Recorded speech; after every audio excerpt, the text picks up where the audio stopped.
मानक कोणों के त्रिकोणमितीय अनुपात। ये दोस्तों ये जो अनुपात है वो आपको अच्छे से याद होने चाहिए। कौन से? मानक कोणों के त्रिकोणमितीय अनुपात कि साइन जब थीटा है, थीटा की वैल्यू जब कब हो 0, 30, 45, 60 और 90 हो, तब इनकी वैल्यू, तब sine cos tan cot sec और कोसेक की वैल्यू क्या क्या होती है। तो हम देखते हैं इस क्लास के अंदर कि थीटा की वैल्यू जब 0 हो तब साइन थीटा की वैल्यू 0, 30 पर 1/2, 45 पर 1/√2, 60 पे √3/2 और 90 पे 1 होती है। इसी प्रकार cos थीटा जब थीटा 0 हो cos थीटा की वैल्यू 1, 30 पर √3/2, 45 पर 1/√2, 60 पर 1/2 और 90 पे 0 होती है। हम देखते हैं टेन की, टेन 0 पर 0, टेन 30 पर 1/√3, 45 पर 1, 60 पर √3 और 90 पे इन्फिनेटिव, है ना अनंत। इसी प्रकार कॉट 0 की वैल्यू इन्फिनेटिव, 30 की वैल्यू √3, 45 की वैल्यू 1, 60 की वैल्यू 1/√3 और 90 की वैल्यू 0। हम देखते हैं सेक की, सेक 0 पर 1, 30 पर 2/√3, है ना। ये 2/√3 किससे हुआ? इसका विपरीत। क्यों? क्योंकि सेक थीटा बराबर 1/cos थीटा, है ना। सेक थीटा बराबर 1/cos थीटा। इसी प्रकार इसका ये विपरीत हो गया, है ना। तो सेक 50 की वैल्यू √2, सेक 60 की वैल्यू 1/2 और 1/0 बराबर इन्फिनेटिव, है ना। इसी प्रकार ये क्या हो जाएगा? इसका विपरीत हो जाएगा। क्यों? क्योंकि कोसेक थीटा बराबर 1/sin थीटा, है ना। कोसेक थीटा बराबर 1/sin थीटा।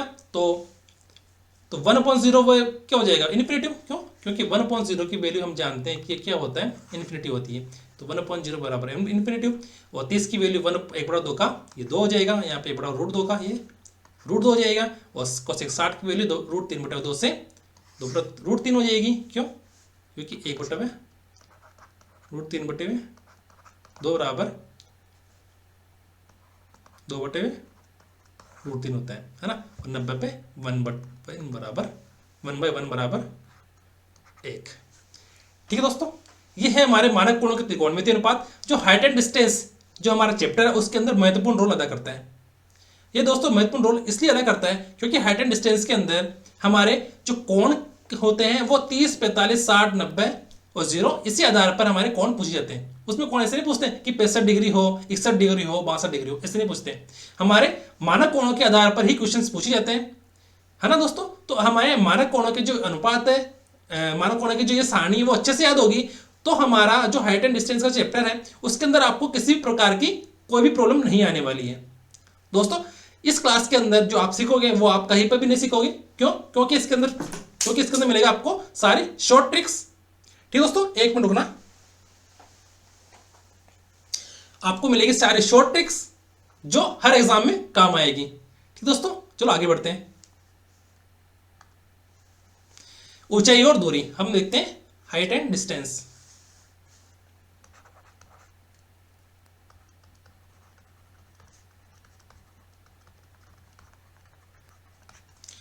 कि उन्नयन कोण, हम इसके अंदर देखते हैं उन्नयन कोण, उन्नयन कोण, उन्नयन कोण, है ना। कि जब कोई वस्तु उस वस्तु को देखने वाले की आंख से, जब कोई वस्तु उस वस्तु को देखने वाले की आंख से जाने वाली क्षैतिज रेखा के ऊपर स्थित होती है, तो उस वस्तु और वस्तु को देखने वाले की आंख को मिलाने वाली क्षैतिज रेखा से जो कोण बनाती है उसे उस वस्तु का उन्नयन कोण कहती है। इसका कहने का मतलब ये क्या है कि वस्तु, देखो इस लाइन का अर्थ क्या है वो मैं बताता हूं आपको।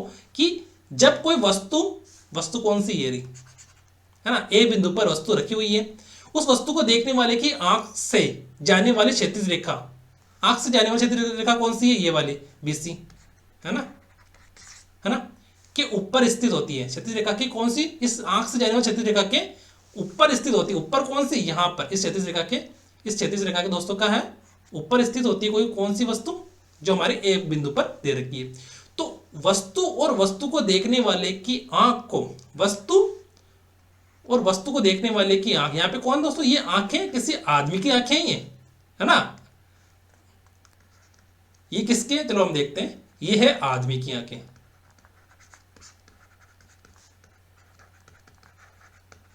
जो आपको देख रही है दोस्तों, है ना, आपको भी देख रही है और वस्तु को भी देख रही है ना।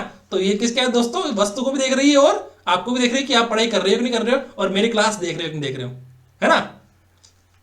तो ये आपसे उन्नयन कोण बना लेगी अगर आपने मेरी क्लास नहीं देखी। तो देखो दोस्तों, उन्नयन कोण, है ना। तो वस्तु और वस्तु को देखने वाले की आंख को मिलाने वाली क्षैतिज रेखा, तो क्षैतिज रेखा तो एक तो ये रही, और वस्तु को देखने वाले की आंख को मिलाने वाली क्षैतिज रेखा, है ना। ये वाली क्षैतिज, ये कब बन गई, जब ये वस्तु को देख रही है ना। एक तो क्षैतिज रेखा कौन सी है, हमारे बीसी, जब वस्तु कहाँ इस बीसी से ऊपर है। और अब दूसरी बात क्षैतिज रेखा कौन सी हो जाएगी, बी ए, क्यों कि वस्तु को क्या है, वो व्यक्ति देख रहे हैं। तो इस क्षैतिज रेखा से जो कोण बनाता है, कौन सी रेखा से, इस बीसी से, है ना। तो वस्तु और वस्तु को देखने वाले की आंख को मिलाने वाली रेखा, है ना, आंख को, वस्तु और वस्तु को देखने वाली आंख, है ना, इन दोनों को मिलाने वाली रेखा कौन सी है, ये बीसी, सॉरी बी ए, है ना, या ए भी बोल सकते हैं अपन।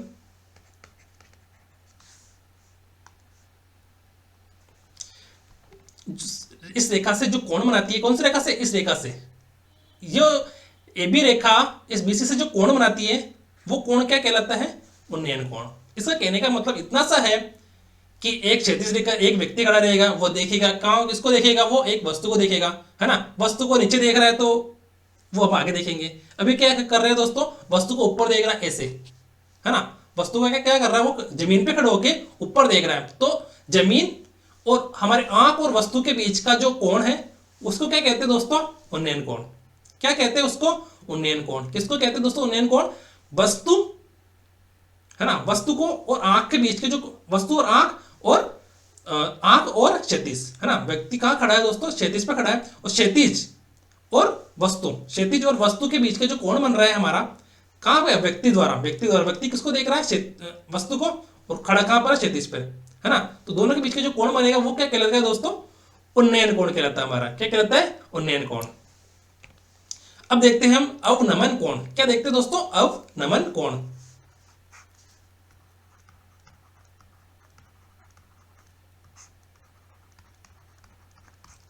इसको भी अच्छे से देख लो। देखो, ये देखो, फिर आंखें देख रही है आपको कि आपने क्लास देखी है, देखी है या नहीं देखी है। दोस्तों क्लास मिस मत करना, इस क्लास से कम 2 क्वेश्चन जरूर आते हैं, है ना।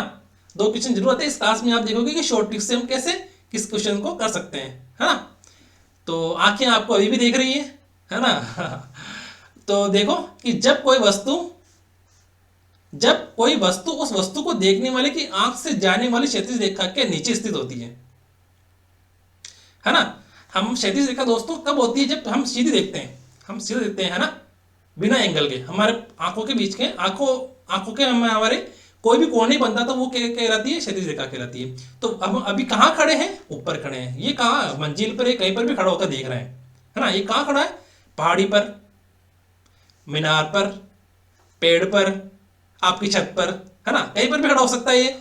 तो वो खड़ा होकर कहाँ देख रहा है, वो नीचे देख रहा है। खड़ा होकर कहाँ देख रहा है दोस्तों, वो नीचे देख रहा है। तो वो खड़ा है कहीं पर, मीनार पर, पहाड़ी पर, आपकी छत पर। तो वो क्या कहलाती है, क्षैतिज रेखा कहलाती है, जहां खड़ा है यहाँ पे, है ना। और वो नीचे देखेगा तो वो भी क्षैतिज रेखा कहलाएगी। तब वो उस रेखा से क्षैतिज रेखा कहलाएगी। एक तो खड़ा है जो क्षैतिज रेखा, और एक नीचे देख रहा है वस्तु को, उसके वस्तु और उसकी आंख के बीच जो बनने वाली क्षैतिज रेखा है, उन दोनों के बीच में जो कोण बनेगा वो क्या कहलाएगा, अवनमन कोण। तो देखो दोस्तों, हम इसके अंदर अच्छे से और देख लेते हैं कि जब कोई वस्तु और उस वस्तु को देखने वाले की आंख से जाने वाली क्षैतिज रेखा, जब कोई वस्तु, ये वस्तु कौन सी, सी, और इसके आंख से जाने वाली रेखा, आंख से जाने वाली रेखा कौन सी बन गई, 20C। आंख से जाने वाली रेखा कौन सी बन गई दोस्तों, 20C। कौन सी बनी, 20C रेखा बनी वस्तु और वस्तु के आंख से जाने वाली रेखा, है ना। 20C रेखा बन गई हमारी। तो आंख से जाने वाली रेखा, जाने वाली क्षैतिज रेखा के नीचे स्थित होती है ना। वस्तु को देखने वाली आंख से जाने वाली रेखा के नीचे स्थित होती है ना। देखो हमारे बी ए बी क्या है, क्षैतिज रेखा। ये बी ए एक क्षैतिज रेखा जो कहाँ पे खड़ा है व्यक्ति, इस मीनार पे। ये एक मीनार हो सकती है, ये क्या हो सकती है दोस्तों, मीनार, पहाड़ी और पेड़, और लास्ट में आपका घर, है ना, आपके घर पे भी खड़ा हो सकता है ना। तो जब कोई वस्तु और उस वस्तु को देखने वाले की आंख, देखो दोस्तों ये क्या है, ये खड़ा है तो ये भी एक क्षैतिज रेखा हो गई, जहां पे खड़ा है ये भी एक क्या होगी, क्षैतिज रेखा, और ये बी सी भी एक क्षैतिज रेखा है। कब, जब ये जो आंखें हैं वो किसको देख रही है, वस्तु को। तो इस आंख, तो इस क्षैतिज रेखा और इस क्षैतिज रेखा के बीच बनने वाला कोण क्या कहलाता है, अवनमन कोण। सीधा सा आता है इसके अंदर, आपको कहीं टेंशन नहीं लेना है कि जब व्यक्ति ऊपर देख के देखेगा वस्तु को तो वो उन्नयन कोण कहलाएगा, और नीचे देखेगा तो वो अवनमन कोण कहलाएगा। सीधा सिंपल सा फंडा है। फंडा कौन सा है, सिंपल सा फंडा, है ना, कौन सा, कि ऊपर देखेगा तो उन्नयन कोण, और नीचे देखेगा तो अवनमन कोण।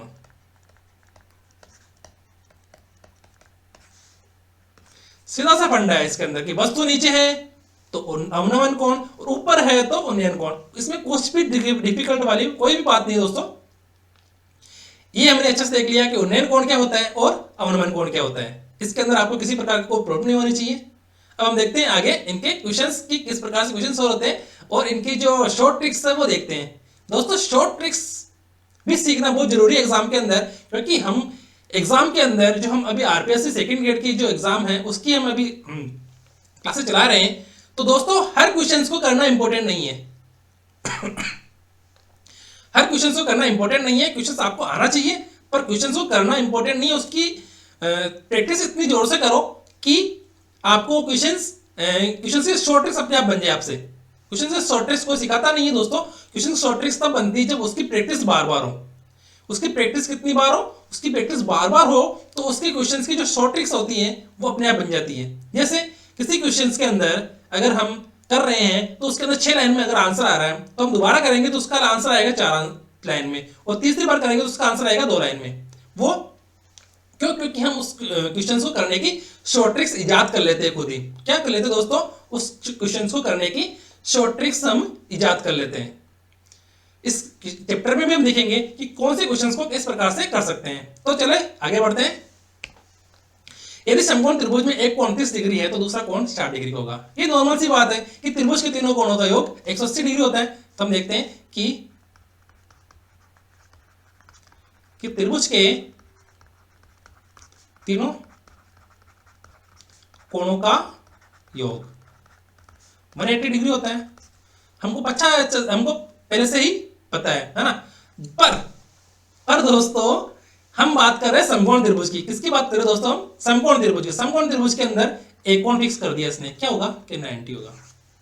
दोस्तों समकोण त्रिभुज के अंदर इसने एक कोण हमको फिक्स कर दिया कि एक कोण तो तुम्हारा 90 होगा ही होगा, तो दूसरा कोण कितना होगा, वो कितना भी हो सकता है। पर अगर हमने एक कोण फिक्स कर दिया इसके अंदर कि एक कोण अगर 30 डिग्री है तो दूसरा ऑटोमेटिक 60 डिग्री होगा। क्यों होगा कि दोस्तों अगर 180 में से 90 गए हैं, कौन ये 90 क्या है, समकोण, तुम्हारे पास बच्चा 90, है ना। अब एक कोण कितना दे देगा, एक कोण और दे दिया इसने 30, तो 90 - 30 बराबर 60। दूसरा कोण कौन सा हो गया, 60 डिग्री हो गया ऑटोमेटिक, है ना। तो ये हो गया हमारा 90। तो इसमें कोई समझने वाली बात नहीं है दोस्तों, ये बहुत ईजी है। तो हम आगे बढ़ते हैं कि यदि 60 डिग्री के सामने वाली भुजा दी गई हो, मैंने क्या कहा था दोस्तों कि आपको मानक कोणों के त्रिकोणमितीय अनुपात अच्छे से पता होना चाहिए कि साइन कोसेक और से कोसेक के अंदर 0, 30, 45 और 60, 90 का मान क्या क्या होता है। अगर आपको अच्छे से पता है ये चीज तो आपको हाइट एंड डिस्टेंस के अंदर कोई भी क्वेश्चन आपका गलत नहीं होगा दोस्तों, कोई भी क्वेश्चन गलत नहीं होगा। 2018, 2022 इससे पहले जितने भी एग्जाम हो रखे हैं उन सभी में हाइट एंड डिस्टेंस से रिलेटेड सारे क्वेश्चन आ रखे हैं। एक दो क्वेश्चन जरूर आते हैं। और इसके अलावा आप कर रहे हो अगर पटवारी ग्राम से एलडीसी किसी भी एग्जाम की तैयारी, तो हर एग्जाम के अंदर चाहे तो सेट ले लो, तो हर एग्जाम के अंदर हाइट एंड डिस्टेंस से जो अगर ट्रिकोमेट्री चैप्टर है उसके अंदर तो क्वेश्चन जरूर बनता है। तो देखो दोस्तों हम इसके अंदर एक देखते हैं चीज कि सबसे पहले मैं बता देता हूं आपको कि tan 60 का वैल्यू होती है √3 और tan 30 की वैल्यू होती है 1/√3। अगर आपको ये अच्छे से पता है तो ये चैप्टर कंप्लीट है ना।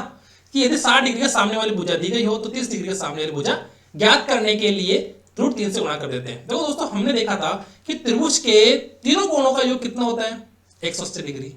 एक कोण दे रखा हो, जैसे तीनों कोणों का 180 डिग्री दे रखा है, अगर त्रिभुज क्या हो, समकोण हो, तो दोनों कोणों का योग कितना हो गया बाकी बचे जिनका, 90 डिग्री, है ना। एक 60 तो एक कितना होगा, 30 होगा, है ना। तो देखो दोस्तों देखते हैं, हमारे पास ये त्रिभुज दे रखा है कि 30 डिग्री और एक 60 डिग्री। त्रिभुज देखो, त्रिभुज का नाम मैं दे देता हूँ, ए त्रिभुज, बी त्रिभुज, सी त्रिभुज और डी त्रिभुज, है ना। कि ए त्रिभुज के अंदर कोण 30 के सामने वाली भुजा दे रखी एक्स, है ना।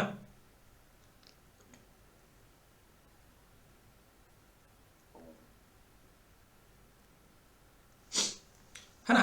देखो दोस्तों, इसका कहना कहता है, इसको अलग अलग तरीके से इसने बता रखा है। तो दोस्तों देखो, हम पहले बी में देखते हैं इसके क्वेश्चन के अकॉर्डिंग कि बी के अंदर क्या दे रखा है कि 60 डिग्री का सामने वाली भुजा दी गई हो, हमारे 60 डिग्री ये रहा, तो 60 डिग्री सामने वाली भुजा दे रखी है √3x, है ना। √3x दे रखी इसके अंदर। ये मैंने पहले से ही स्लाइड बनाई थी आप लोगों के लिए दोस्तों, समझाने के लिए, और इसको समझाएंगे कैसे वो अभी देखते हैं। कि यहाँ पे बी लिख दिया हमने, ये बी वाला है, हमें। तो अब देखो इसके अंदर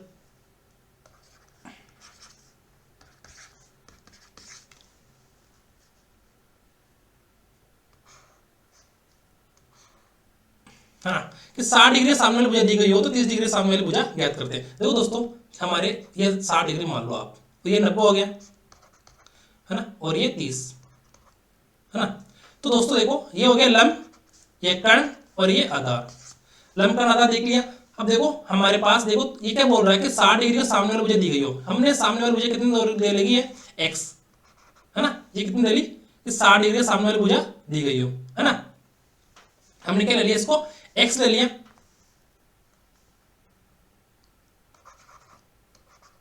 है ना, एक्स ले लिया। तो देखो दोस्तों, तो हमने 30 डिग्री सामने वाली भुजा ज्ञात करनी है। तो हमने 30 डिग्री सामने वाली भुजा को मान लिया कि क्या माने बताओ, 30 डिग्री सामने वाली भुजा वाई मान लेते हैं। तो हमने 30 डिग्री सामने वाली भुजा को हमने क्या माना, वाई। तो देखो दोस्तों, टेन थीटा बराबर लंब बटे में आधार। टेन 60 की वैल्यू कितनी होती है, हम इसका मान ज्ञात करने। दोस्तों एक बात और ध्यान रखना कि थीटा के सामने वाली भुजा हमेशा लंब होती है, थीटा के सामने वाली भुजा हमेशा लंब होती है। कि हम अगर किसी भी कोण का मान ज्ञात कर रहे हैं समकोण त्रिभुज के अंदर, तो जो थीटा होगा, हम जैसे साइन थीटा, थीटा की वैल्यू जैसे 30, 45, 60, 90 कुछ भी हो सकती है, तो उसके अंदर हम जो थीटा लेंगे उसका सामने वाली भुजा हमेशा लंब लेंगे, है ना। तो इसके अंदर लंब क्या है, थीटा है, तो इसका लंब क्या है, एक्स, और साइन 60 की वैल्यू कितनी होगी, √3, और इसकी वैल्यू होगी एक्स, और एक है आधार, तो इसकी वैल्यू होगी वाई। ठीक दोस्तों,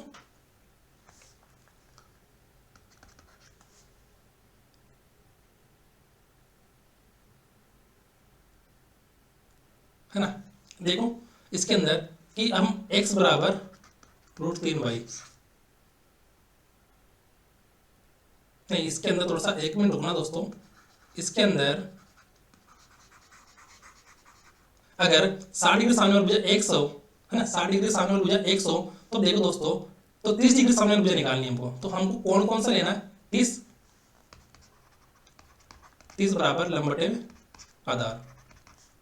तो 10 30 की वैल्यू कितनी होगी, 1/√3, है ना, 1/√3 होती। और इसके अंदर लंब क्या है, x, और आधार कितना है इसके अंदर, y, है ना। तो y बराबर, सॉरी, x बराबर √3/y, है ना। देखो दोस्तों, इसके अंदर क्या दे रखा है कि x बराबर √3/y, कब, जब 30 डिग्री दे रखा हो, है ना। अब देखते हैं इसके अंदर, हम एक के अंदर देख लो दोस्तों, एक के अंदर क्या दे रखा है कि अगर 30 डिग्री सामने वाली भुजा दे रखी है हमारे पास x, तो हमें 60 डिग्री सामने वाली भुजा निकालनी है। और अगर 60 डिग्री सामने वाली भुजा दे रखी है कुछ भी, तो हमें 30 डिग्री सामने वाली भुजा निकालनी है ना। तो और इसके अंदर देखो दोस्तों, हमारे पास क्या दे रखा है, क्या दे रखा है दोस्तों कि 60, इसको तो हम ऐसे से सोल्व करेंगे। अब पहले देखते हैं इसके अंदर कि x बराबर, ये हमने x लिया था, यहाँ पे 10 30 बराबर क्या हो गया, लंब बटे में आधार। लंब हमने लिया था कौन सा, x, और यहाँ पे y, तो √3, तो x की वैल्यू कितनी आ गई दोस्तों, x की वैल्यू कितनी आ गई यहाँ पे, √3 बटे में y जी आइएगा दोस्तों। हाँ, इसके अंदर दोस्तों एक चीज और थोड़ा सा कंफ्यूजन है इसके अंदर, क्वेश्चन के अंदर, कि क्वेश्चन थोड़ा सा अच्छे से नहीं पूछ रखा है इसने। हम इसको अच्छे से और देखेंगे कि टेन 60 बराबर रूट 3 है और टेन 30 बराबर 1/√3 है, तो 60 डिग्री सामने वाली भुजा हमें दी गई हो, 60 डिग्री सामने वाली भुजा हमें दी गई हो, हमने ये भुजा दे रखी है, तो हमें 30 डिग्री सामने वाली भुजा ज्ञात करने के लिए √3 से गुणा कर देते हैं।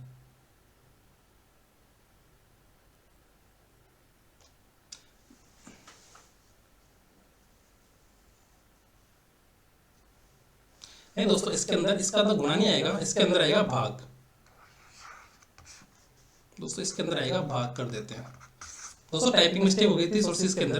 देखो दोस्तों कि अगर 30 डिग्री सामने वाले 60 डिग्री सामने वाली भुजा दे रखी हो, तो 30 डिग्री पास वाली भुजा ज्ञात करने के लिए हमें √3 से भाग देते हैं। √3 से क्या करते हैं दोस्तों, भाग देते हैं। तभी तो क्योंकि बड़े कोण की भुजा बड़ी होती है, बड़े कोण के सामने वाली भुजा बड़ी होती है और छोटे कोण के सामने वाली भुजा छोटी होती है। जैसे यहाँ पे अगर 30 डिग्री दे रखा है तो और यहाँ पे 60 डिग्री दे रखा है, तो 60 डिग्री सामने वाली भुजा बड़ी होगी ना 30 डिग्री से, तो यहाँ पे क्या आएगा, यहाँ पे आएगा √3x, है ना। और क्योंकि और देखो दोस्तों, अगर इसी प्रकार देखते हैं हम, अगर यहाँ पे सपोज करो कि यहाँ देखो x दे रखा है, यहाँ x दे रखा है, यहाँ x दे रखा है और ये 30 डिग्री दे रखा है, तो 60 डिग्री सामने वाली भुजा हमेशा बड़ी रहेगी और 30 डिग्री सामने वाली भुजा छोटी रहेगी, है ना। हम देखते हैं इसको अच्छे से, और कि मैंने तभी देखा था इसके अंदर कि स्लाइड के अंदर मिस्टेक कैसे हो सकती है, ये है थी टाइपिंग मिस्टेक। क्योंकि 60 डिग्री सामने वाली भुजा हमें अगर दे रखी हो 60 डिग्री सामने वाली भुजा, तो 30 डिग्री सामने वाली भुजा निकालने के लिए हमें उसको उस भुजा के √3 का भाग देते हैं, न कि गुणा करते हैं, है ना दोस्तों। तो हम इसको अच्छे से देख लेते हैं। सॉरी दोस्तों, इसमें टाइपिंग मिस्टेक थी, है ना। इसके अंदर देखते हैं,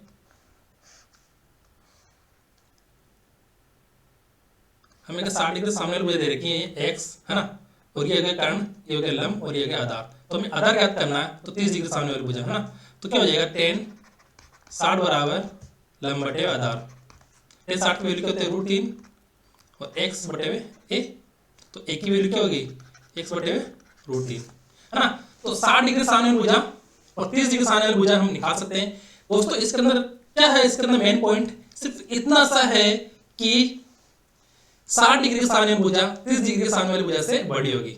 हम इसको शॉर्ट ट्रिक्स के अंदर देखें, इसके अंदर देखो दोस्तों, शॉर्ट ट्रिक्स के अंदर देखते हैं कि शॉर्ट ट्रिक्स क्या दोस्तों, शॉर्ट ट्रिक्स क्या कि 60 डिग्री के सामने भुजा हमेशा बड़ी होगी, तो बड़ी होगी तो क्या होगा, √3 से गुणा कर दो दोस्तों, √3 से गुणा कर दो उसे, है ना। किससे कर दो, √3 से, और 30 डिग्री के सामने भुजा को √3 से भाग दे दो। इतना सा है करना है बस, और कुछ नहीं करना। जैसे हमारे 60 डिग्री 30 डिग्री सामने भुजा दे रखी है, तो 60 डिग्री सामने भुजा क्या करेंगे, √3 से गुणा कर दो इसको, बस, है ना। √3 से क्या कर दिया हमने, गुणा कर दिया। तो आगे देखते हैं,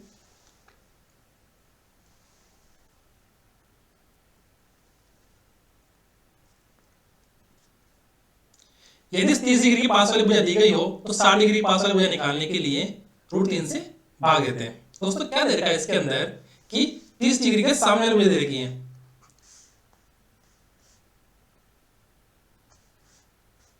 तो 60 डिग्री के पास वाली भुजा निकालने के लिए हमें √3 से भाग देते हैं। देखो दोस्तों इसके अंदर सीधा सा फंदा है कि हमें पास 30 डिग्री के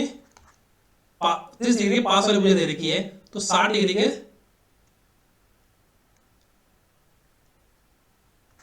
पास वाली भुजा निकालने के लिए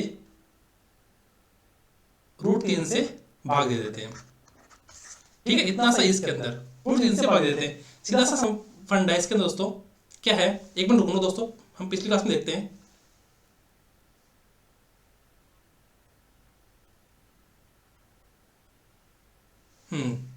इसमें देखो दोस्तों, हम इसके अंदर देखो दोस्तों, इसके अंदर एक इतना सा था कि एक तो सामने और एक पास, दोनों में अंतर है।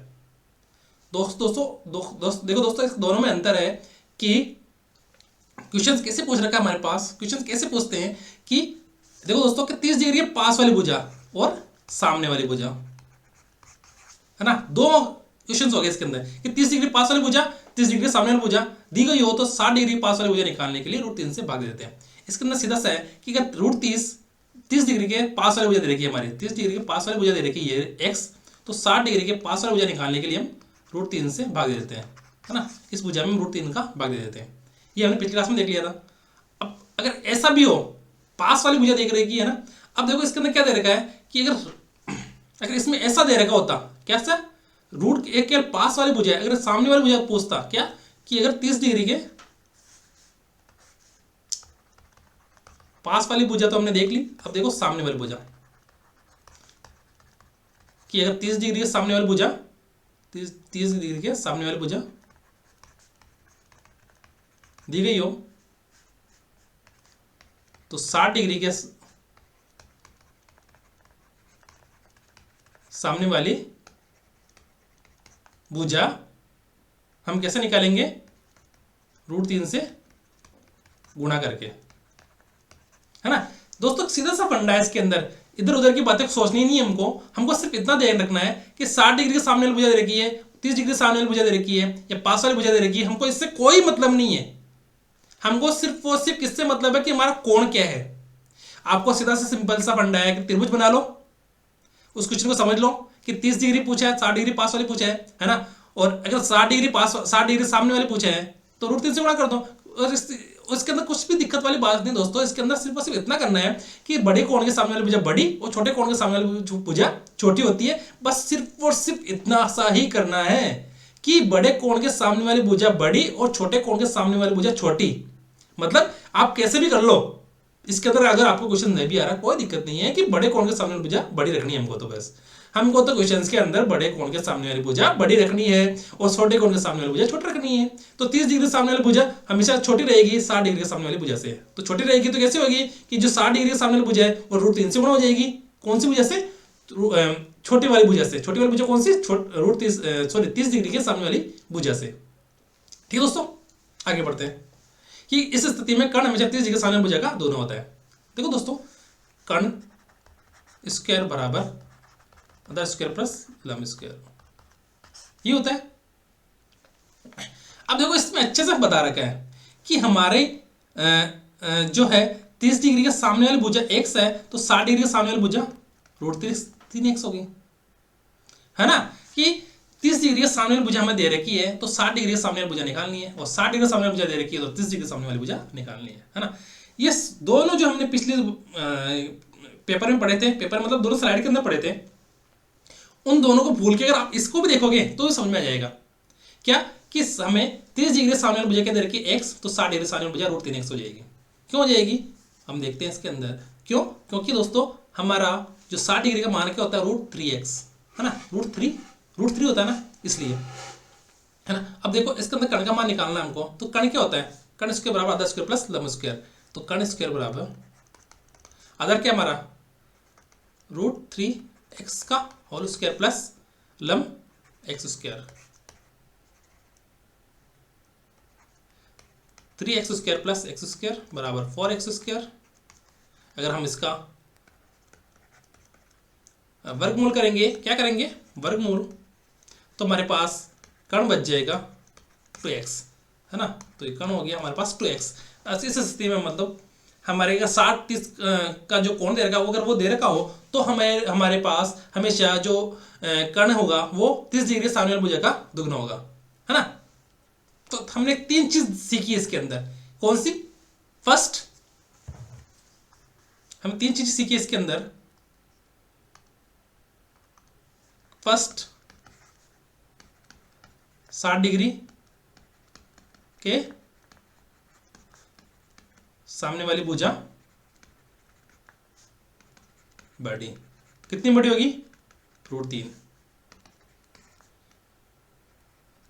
30 डिग्री के सामने वाली भुजा छोटी, कितनी छोटी होगी 1/√3, है ना। वो x से हो सकता है, y हो सकता है, कुछ भी हो सकता है ना।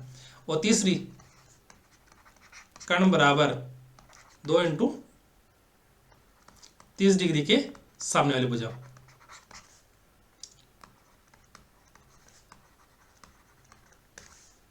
अगर आपको ये तीनों बातें अच्छे से पता है तो आपका 80 से 90% काम ऑटोमेटिक कंप्लीट। कौन सा काम, हाइट एंड डिस्टेंस के अंदर अगर आपको ये अच्छे से पता है तो शॉर्टेस्ट अपने आप सीख लिया आपने। दोस्तों डायरेक्ट क्वेश्चन होते हैं, इससे क्या होते हैं डायरेक्ट क्वेश्चन देखते पता लग जाता है हमको कि इसका आंसर क्या हो सकता है। आगे बढ़ते हैं। इस समकोण त्रिभुज का एक कोण 45 डिग्री हो तो लंब तथा आधार दोनों बराबर होते हैं, तो कर्ण हमेशा उनसे √2 गुना होता है। क्या होता है दोस्तों?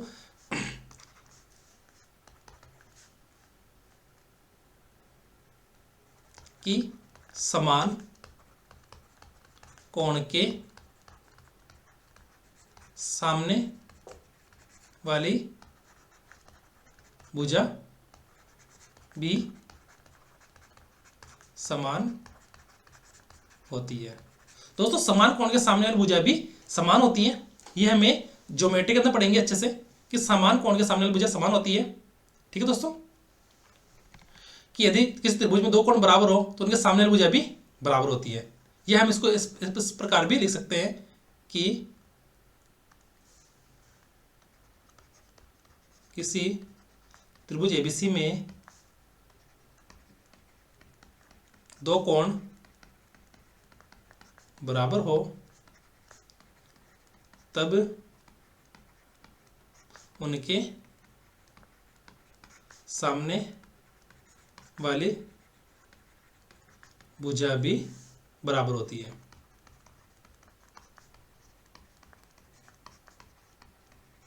ठीक दोस्तों, है ना?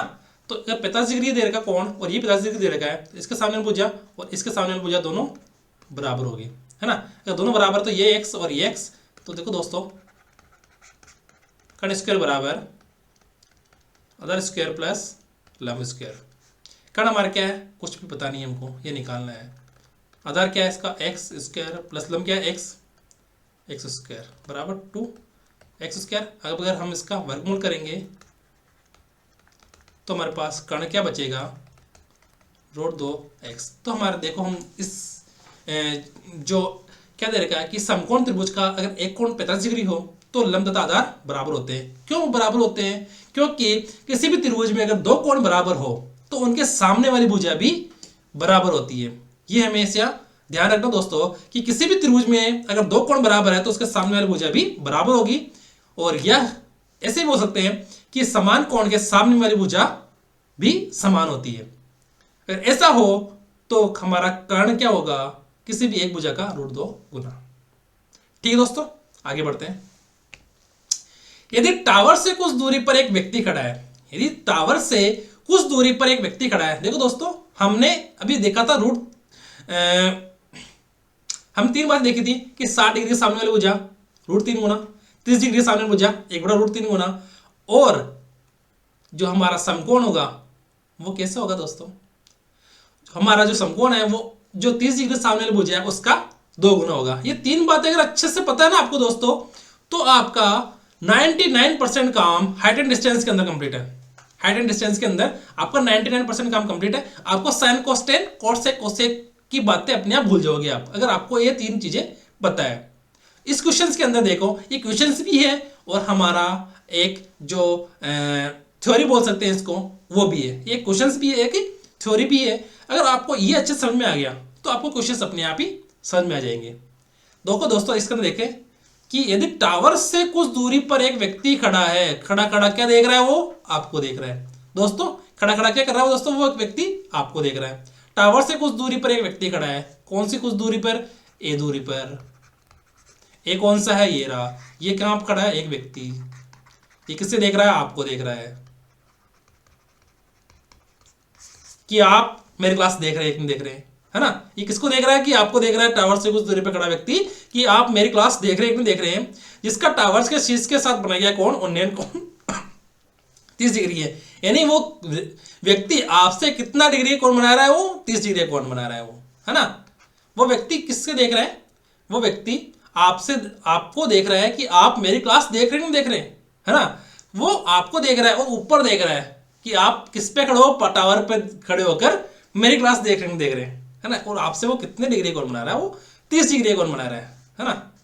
यदि टावर की ओर चलना शुरू करता है वो देखते देखते कहां आ रहा है? वो टावर के पास आ रहा है कि आप वापस से देख रहे हैं नहीं देख रहे, तो कुछ दूरी चलने पर वापस से आपके साथ वो कितने डिग्री कोण बना रहा है? 60 डिग्री कोण बना रहा है ना? ये व्यक्ति यहां तक चलता चलता आ गया, है ना? वो क्या देख रहा है? वो यहां से देखो, वो दूर से देखता देखता आ रहा है कि आप मेरी क्लास देख रहे नहीं देख रहे, और वो आगे चलता चलता भी आ गया, फिर भी आप मेरी क्लास देख नहीं रहे थे, है ना? फिर वो उसके आपसे वो कितने डिग्री कोण बना रहा है, वो 60 डिग्री का। यानी मतलब कि वो व्यक्ति ए पर बिंदु पे खड़ा है और आपको देख रहा है, फिर वो चल चलता कहां पर आ गया, बी पर। कहां पर आ गया, बी पर, और अभी भी वो आपको देख रहा है।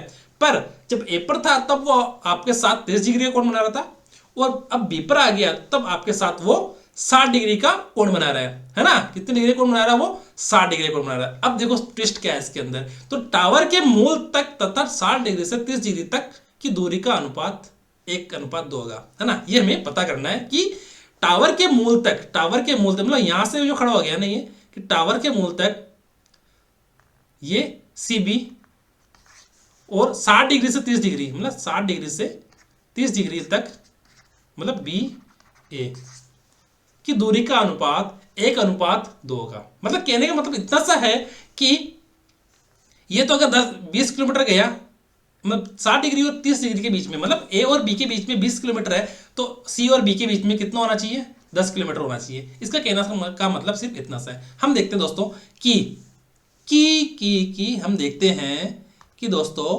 कि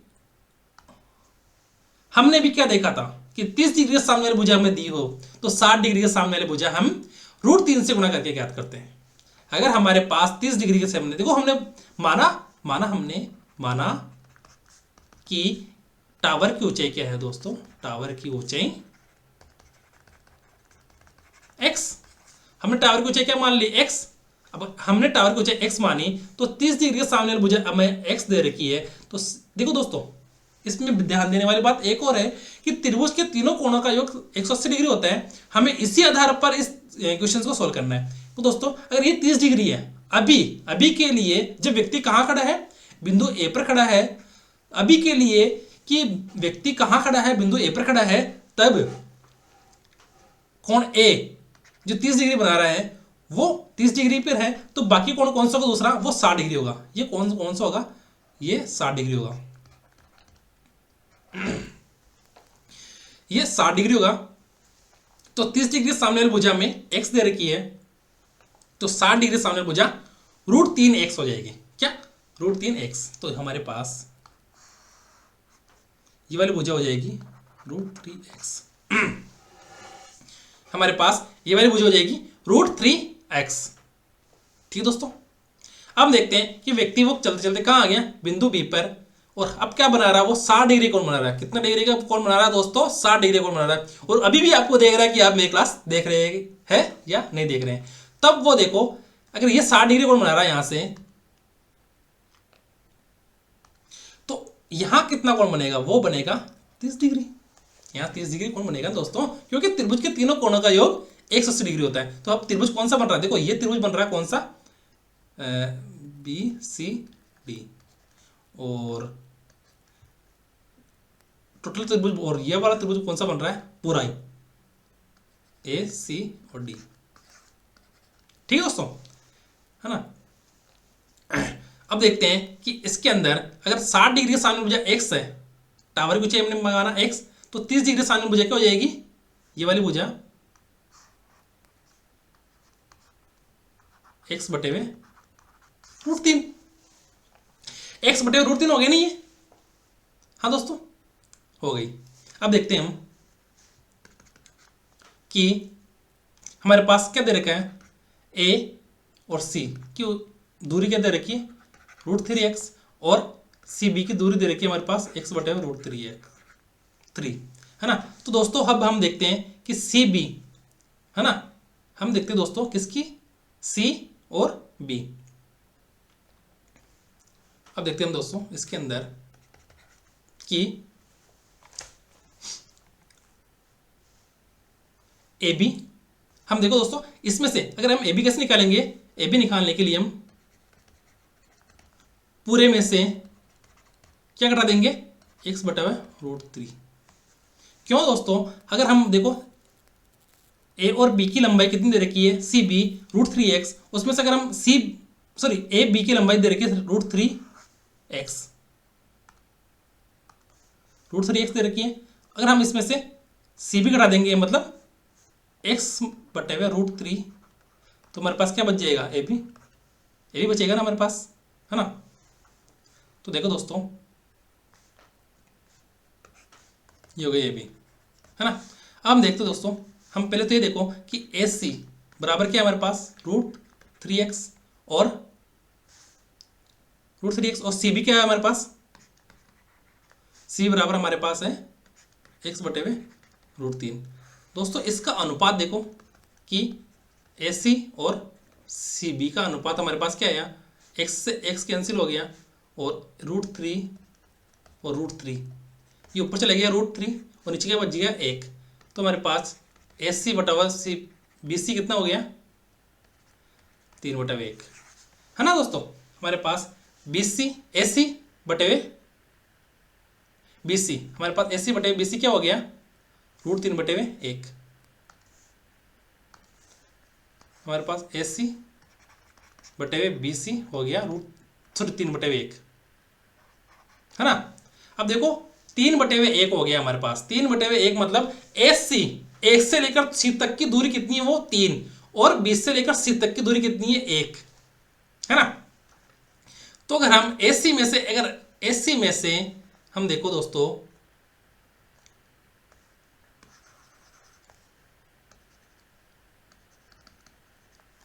एस सी डी है ना त्रिभुज, हम एस सी में से अगर बी सी घटा दे तो बी सी की वैल्यू कितनी है 1, तो एस सी में से अगर हम बी सी घटा दें तो कितना बच जाएगा, 3 में से 1 गया तो 2 और हमारे पास ये कितना बचे s c minus b c कितना है ए बी, तो ए बी की वैल्यू आएगी 2 और हमारे पास बी सी की वैल्यू दे रखी है कितनी 1, तो कितना हो गया हमारे पास अनुपात 1:2, मतलब 1 अनुपात कितना हो गया, 1 की वैल्यू कितनी आएगी बी सी और 2 की वैल्यू कितनी आएगी ए बी, मतलब व्यक्ति सी और बी के बीच में जितनी दूरी चलेगा उससे दोगुनी दूरी ए और बी के बीच में चलेगी और टोटल दूरी कितनी हो जाएगी 3, है ना। कहने का मतलब इतना सा है कि व्यक्ति 30 डिग्री से चलना स्टार्ट किया और 60 डिग्री पर पहुंच गया, है ना। तो टावर और 60 डिग्री के बीच की दूरी और 60 डिग्री और 30 डिग्री के बीच की दूरी का अनुपात 1:2 होगा, मतलब कि वो 30 डिग्री से चल के 60 डिग्री पहुंचा और 60 डिग्री से लेकर टावर तक पहुंचा, उन दोनों का अनुपात 1:2 अनुपात होगा। तो 30 से 7 के बीच में अगर हम सपोज करो 40 मान ले 40 किलोमीटर, तो 60 से टावर के बीच में 20 किलोमीटर होगा, है ना। अगर टावर और 60 किलोमीटर के बीच में अगर 20 किलोमीटर है तो 60 डिग्री और 30 डिग्री बीच में 40 किलोमीटर होगा। दोस्तों बहुत ईजी है ये, इसके अंदर आपको डायरेक्ट क्वेश्चंस करना है। हम अगले जो सेशंस हो गए क्वेश्चंस कराएंगे, हम अगले जो क्लास के अंदर हम क्वेश्चंस स्टार्ट करेंगे, है ना, उसके अंदर ऐसे क्वेश्चंस करेंगे। थैंक यू दोस्तों हमारा जो त्रिकोणमिति है वो चैप्टर कंप्लीट हो चुका है। इस चैप्टर की जितनी भी थ्योरी है वो कंप्लीट मैंने करवा दी है। हमारे टोटल 9 क्लास है, 9 क्लास के अंदर मैंने सारी त्रिकोणमिति की जो चैप्टर है सेकंड ग्रेड के अंदर उस चैप्टर की सारी थ्योरी मैंने करवा दी है। दोस्तों अब हम लेंगे इसके क्वेश्चंस। क्वेश्चंस दोस्तों ऐसे लेंगे कि हमारे पास जो सारे क्वेश्चंस हैं उन सारे जो चैप्टर उन सब के जो हमारी क्लास है सारी उन सब की सब क्लासों के क्वेश्चंस बन जाए। हमारे जो सिलेबस के अकॉर्डिंग हम क्वेश्चंस बनाएंगे, तो क्वेश्चंस हम लेंगे अगली क्लास के अंदर। दोस्तों अगर आपको मेरी वीडियो अच्छी लगी तो मेरे चैनल को सब्सक्राइब करना ना भूलें। दोस्तों हम ऐसे ही अगले चैप्टर करेंगे, उस चैप्टर में भी हम सबसे पहले थ्योरी करेंगे और उसके बाद में क्वेश्चंस करेंगे।